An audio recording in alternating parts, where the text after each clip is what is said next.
Hello everyone, thank you for joining me today. Today is the 17th day of the 30 days of gratitude and thankfulness based on chapter 17 of Proverbs, Priceless in the sight of God. In verse 3 of chapter 17 of Proverbs states, "The refining pot is for silver and the furnace for the gold, but the Lord tests the hearts." There are times in our walk with God that we are tried and tested like silver and gold.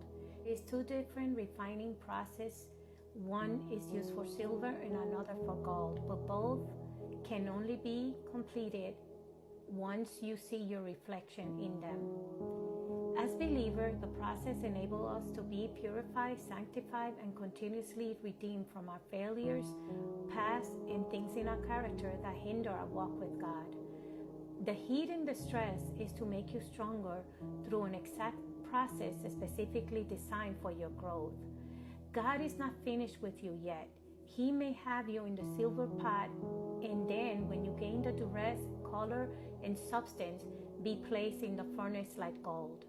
Your worth is more than 18 karat of gold. It's worth beyond any priceless jewels. You're unique to His eyes, and in His eyes, you're viewed as the most precious child of God. Therefore, rejoice during this process because what He has chosen you to do is an important assignment which was only designed and assigned to you.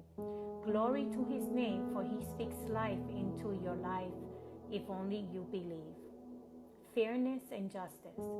In verse 13, "Whoever rewards evil for good, evil will not depart from his house." We as believers cannot be partial or half Christians. It affects our moral compass to be or see fairness and justice in a fair manner. We cannot glorify evil or do evil as good because we are taking matters into our own hands. God has called us to be careful that in our hearts we do not sin against another, as this brings God's wrath and horrible consequences. Don't be enticed to do evil because you think someone deserves it or because you cannot get yourself to forgive.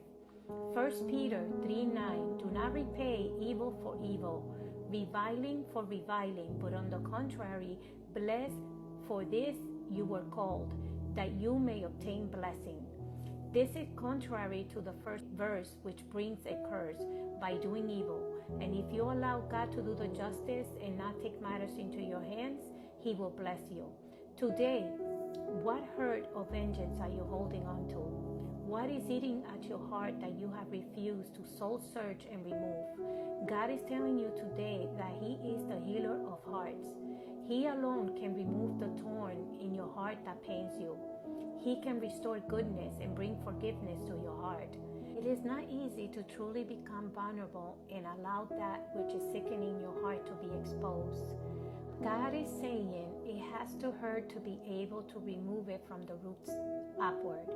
You have to cry because the tears are the only way to shed the pain. It is like when you have a painful prick of a splinter that goes deeper than what you expected.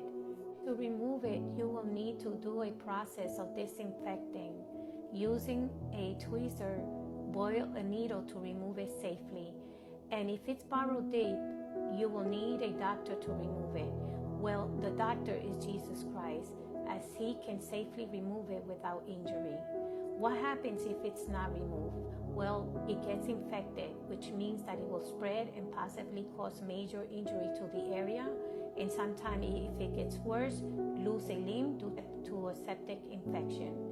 So God is saying, don't let it get to that level of septic.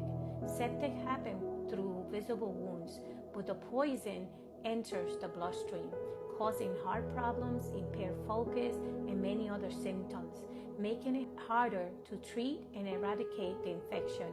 So treat it now.